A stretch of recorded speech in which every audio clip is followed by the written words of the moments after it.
Going live in 3, 2.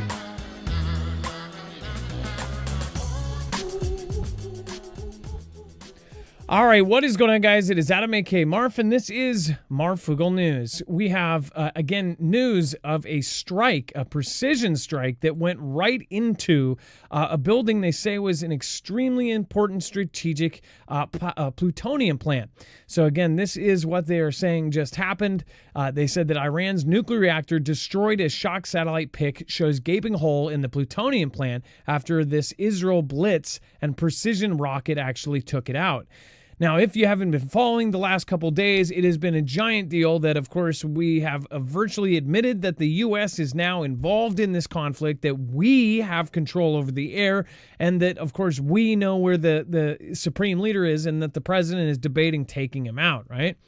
So all of this is happening. Meanwhile, Israel is taking out their red lines, one after another, as far as crossing any kind of, this is the way to get into a full-scale war. They're doing it. Some agree with it. Some say, heck, take this regime out. They've been there too long.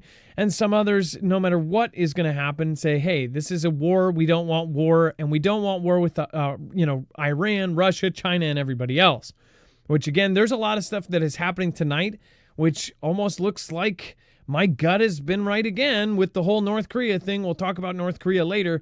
But again, everybody believes that this Middle East fight is going to start World War III. There's a lot of reasons why that actually appears to be the case. So, again, with this was a precision strike that ended up taking out a very important place, and they are pissed. A missile darts in from above and strikes right at the heart of the sprawling plant. Smoke and flames erupt from the impact site and envelop the whole facility in a huge cloud. Pictures of the aftermath show what appears to be a giant crater on one of the buildings. The nuclear site has been inactive as it was yet to be completed. But the IDF insisted it had been taken out because it was designed to cultivate plutonium for use in nuclear weapons. So they are saying that this place wasn't even operational yet. Now, the operational places, we're going to talk about that here in a second. They say that it might actually cause a Chernobyl-style event. Before we do, I want to remind you guys, we're completely independent. Make sure to go over and check out marfooglenews.com/EMP if you want to protect your cars, trucks, motorcycles, boats against an EMP strike from an adversary or an electromagnetic pulse attack. And a Carrington-level event from the sun. This device will actually protect you from both. Again, it is very easy to put into your car, less than 10 minutes. You don't need a mechanic or a handyman to do it for you. You can do it yourself. Red to red on your battery, green to green, or black to black on your battery, and green to ground, and you are set. Just bolt it in the side of your chassis, and it will ground the signal in less than 500 trillionths of a second before it's able to fry your car.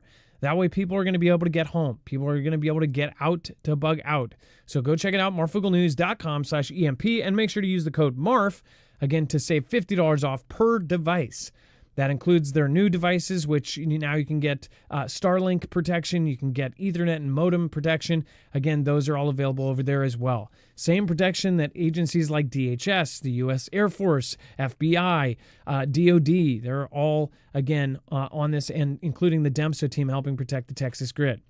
All right, now let's bring my co-host/internet brother, Dex James. What is going on, and how are you doing today? Hello, Adam, and hello, Foogle fam. I'm doing just fine. So, again, with that strike, apparently it was interoperational, but they, you of course have pictures of very similar looking place, only a whole lot more brown. And they're saying that if they strike this other place, it could be like a Chernobyl. Why don't you talk about that and what would happen there? Well, yeah, so what was interesting is an IDF spokesperson had said that they had also struck Bushehr nuclear power plant, which is the only working one in the country. But then later he had to make a U-turn and sort of back off and said, no, that was a mistake. I can't confirm or deny that we actually struck that facility.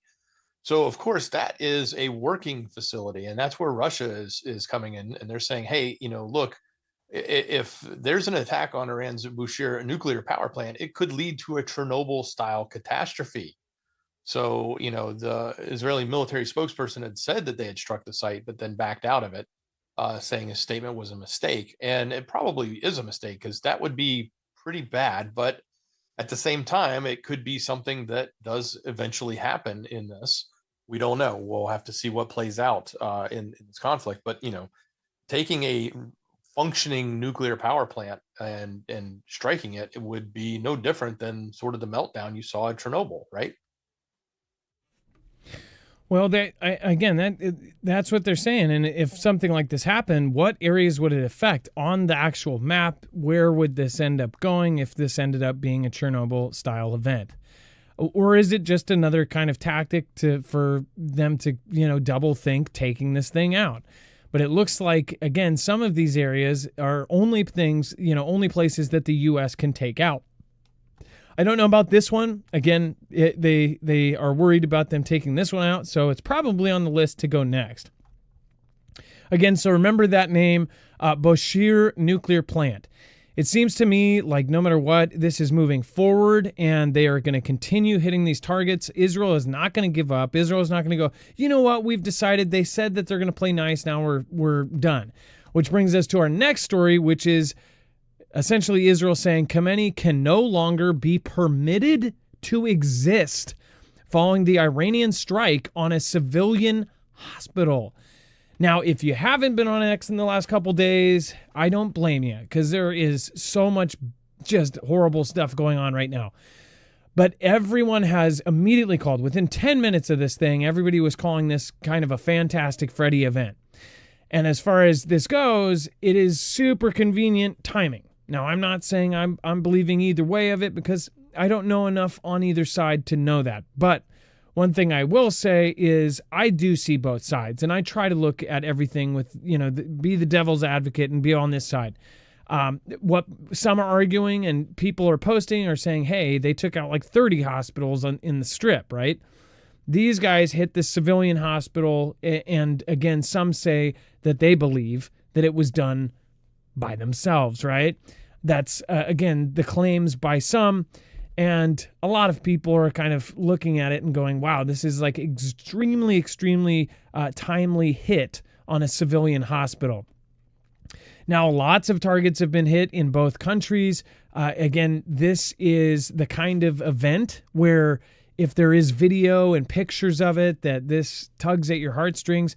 I'm not saying that it didn't happen. What I will say is in the past, if you are in our community, then you know that there are countries and there are powers that be that have done events like this and have essentially wagged the dog movie style, made things happen. And then you end up seeing 2 years later the behind the scenes, or they essentially show that they were kind of scripted or they were, somehow not exactly how they portrayed it, right? And in that event was enough to get the public support or to get, Congress support or Senate support or Prime Minister support to go, hey, we need to go do this. We need to go support this. They are saying because of that event that the Ali Khamenei has to go. They're saying the Supreme Leader has to go. Now, as far as the Supreme Leader, you guys know my thoughts on this. I've been sharing it all week. I don't think that I honestly, the Iranian regime, I think that the Iranian people are good. Chinese people are good. Mexican people are good. All of the people of the world are good. The governments of the world, that's where it gets into a shady area. This regime, if you look at what happened from 1978, right in 1979 when they had their revolution, it changed the lives of the people that were there. I mean, heck, you could be a woman sitting and tanning in a bikini in a college yard out in public in 1978. In 1980 you had to be fully covered up or you'd be punished. So again, there's a lot of bad things about this. People have taken their sides, and I believe a lot of people have picked their sides on this based on who they follow on social media, what platform they're on. If they're on Facebook, they're most likely supporting a certain side. No offense.